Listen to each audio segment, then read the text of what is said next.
Soundtrack Secrets.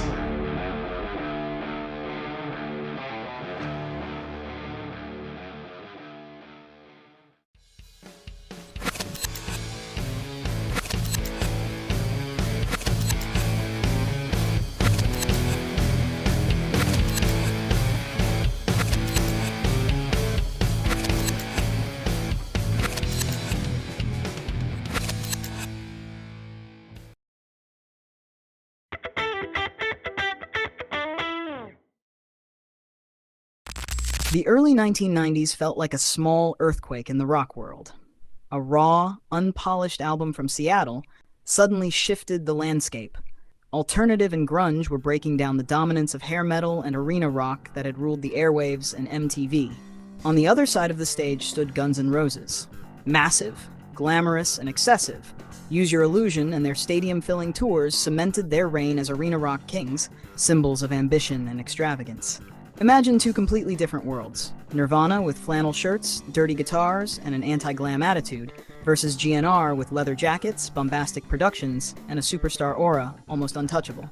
The clash wasn't just about music, it was cultural, ideological, almost generational. That's why when Axl, who at first admired some of the Seattle scene, reached out to Nirvana, even offering them a spot at his birthday party and a chance to open their tour, Kurt's refusal wasn't just a scheduling issue. It felt like a personal rejection. Cobain himself always seemed uneasy with the rituals of celebrity culture. His anti-establishment stance, his unpolished aesthetic, and his instinct to keep distance from commercialization made those kinds of invitations easy to decline, and those refusals stung Axl's pride. What began as disappointment on Axl's part slowly turned into anger. It wasn't just two singers who didn't get along, it became two camps representing different values, amplified by fans and media alike.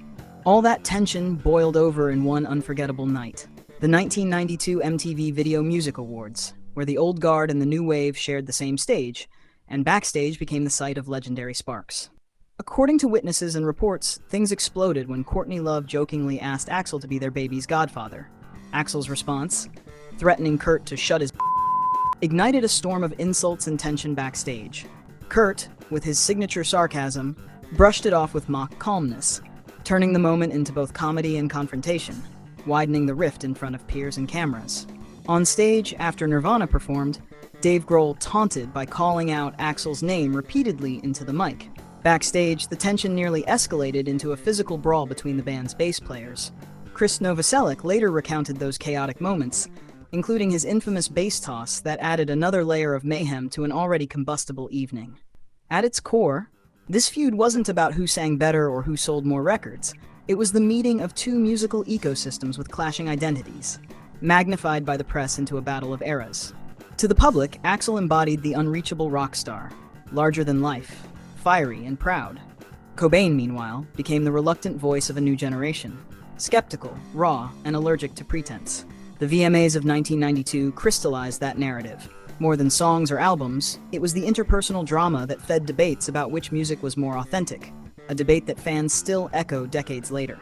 From that first collision, between flannel and leather, raw riffs and Baroque production, came the next chapters. Public insults, tabloid headlines, and consequences that echoed long after the spotlights dimmed.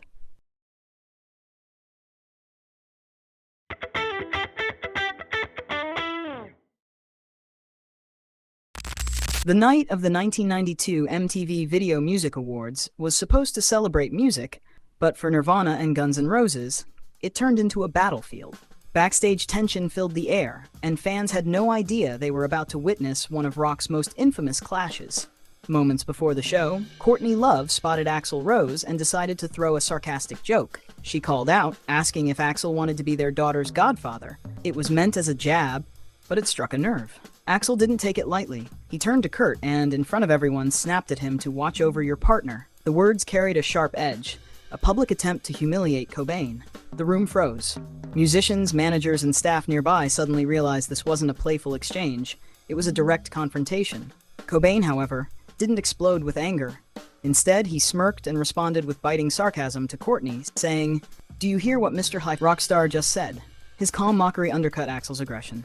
What could have escalated into a screaming match turned into an awkward silence, with Axl storming off, visibly furious. The backstage drama was now the talk of the night. But the tension didn't end there. When Nirvana finally hit the stage to perform Lithium, the world saw just how raw the atmosphere was. As the song played, Cobain deliberately sabotaged the intro, dragging his guitar strings in chaotic noise. It felt less like a mistake and more like a musical taunt directed at the entire situation. Then came Krist Novoselic's infamous moment. Struggling with sound issues, he dramatically tossed his bass high into the air, but instead of looking cool, the instrument crashed back down, straight onto his head. The audience gasped, then laughed. Krist staggered around, pretending to faint, adding slapstick comedy to an already chaotic performance. Dave Grohl kept the energy alive, pounding his drums like he wanted the world to feel every ounce of defiance Nirvana stood for. And then, at the end of the set, Grohl leaned into the microphone with a sly grin. He called out mockingly, "Hi, Axl," over and over, making sure everyone in the building and watching on TV knew exactly who he was taunting. The crowd roared. It wasn't just a performance anymore. It was a statement. Nirvana had turned their MTV stage time into a direct counterattack against Axl Rose. What began backstage as a heated exchange had now spilled onto live television, immortalized for millions to see. From that night on, the feud was no longer whispered about. It was official, public, and explosive. The rivalry between Nirvana and Guns N' Roses had been carved into rock history.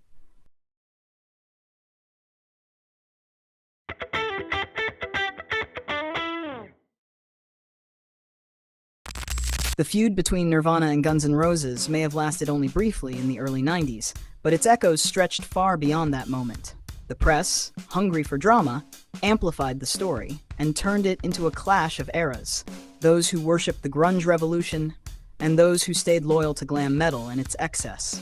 After the incident at the 1992 MTV Video Music Awards, the relationship between the two bands grew colder. Kurt Cobain no longer saw it as just a conflict with Axl Rose, but as a rejection of the entire rock star excess symbol that he believed had lost meaning. On the other side, Axl felt Nirvana dismissed the long, hard road Guns N' Roses had walked to claim their success. The media ran bold headlines, grunge versus glam, framing it not just as a personal rivalry, but as a generational war in music. Fans were divided. Some accused Nirvana of arrogance, while others believed Guns N' the next style. Roses represented an outdated era, unwilling to step aside. For Nirvana, the feud only sharpened their image.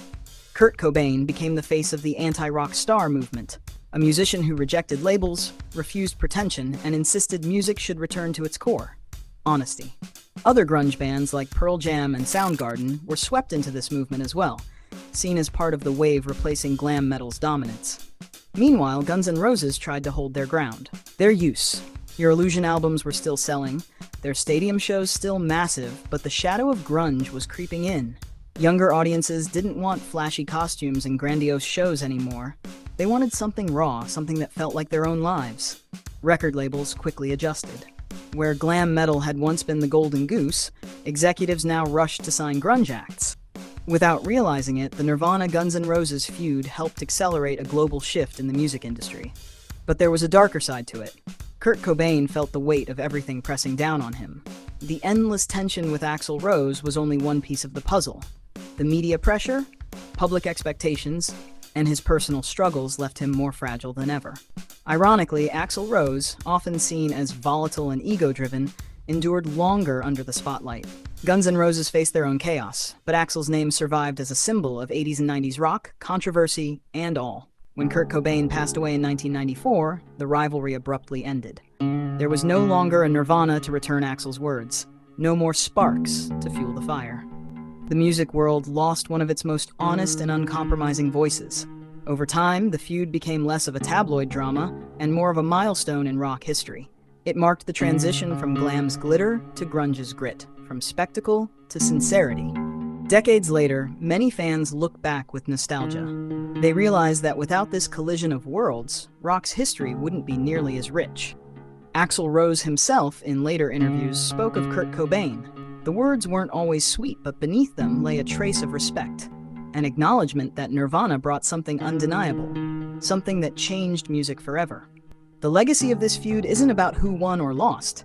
It's about how music grows through conflict, through clashing visions. Glam metal didn't vanish completely, and grunge didn't last forever.